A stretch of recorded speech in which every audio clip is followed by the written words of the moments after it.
business. One evening, Shelley was walking home from the market. Suddenly, she heard a strange, chattering sound. Looking up into the trees, she saw a monkey staring right down at her. Shelley had heard that monkeys attack people if they look scared, so she continued to walk along confidently. She had only walked a few steps when one of the monkeys jumped down and landed right in front of her. The monkey cautiously stretched out a paw. Shelley did not move a muscle.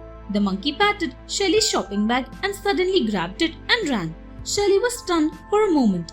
Then she grabbed a stick that was lying nearby and ran after the monkey. The monkey cheekily threw down different items from her shopping bag. By now a crowd had gathered. A few children gathered Shelley's things and said, "You are lucky it did not attack you and only took your shopping bags." The elevator. Alice was late for her interview, so she rushed into the tall skyscraper. She had to go to an office on the 56th floor. Alice got into the elevator along with a young man and an old lady. The elevator had just passed the 20th floor when the lights flickered and the elevator stopped with a jerk. The young man immediately pressed the emergency button, but nothing happened. Then suddenly the lift seemed to move, creaking a little and tilting to one side. This did not seem good. Together Alice and the young man pushed open the hatch on top of the lift car. They could now clearly see that one of the lift cables was about to snap. Luckily, the opening for the 21st floor was not far.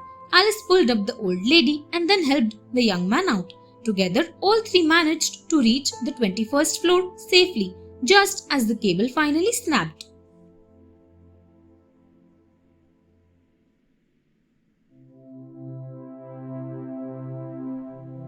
The priceless paintings. Edward was a famous painter.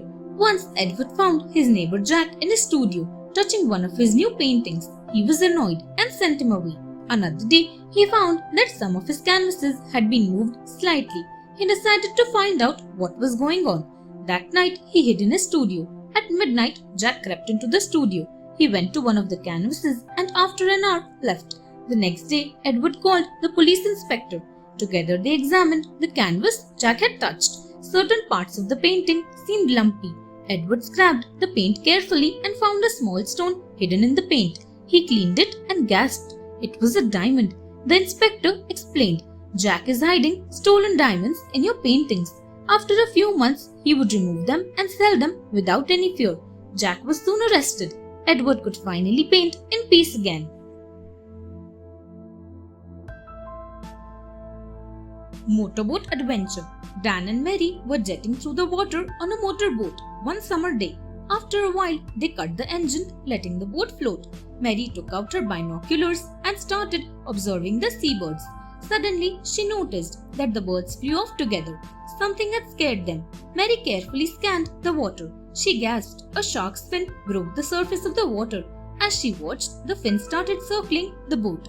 With each circle, it came closer and closer. Dan waited till the shark was at the farthest point from the boat. Then he gunned the engine and shot out across the water. Mary looked back and saw the fin cutting through the water, following them. Dan sped up and they finally reached the docks. They dashed to the lifeguard station and alerted them about the shark. It was a few days before they felt safe enough to go out to the sea again. Thanks for watching. Do like, share, subscribe to Sahil Book House.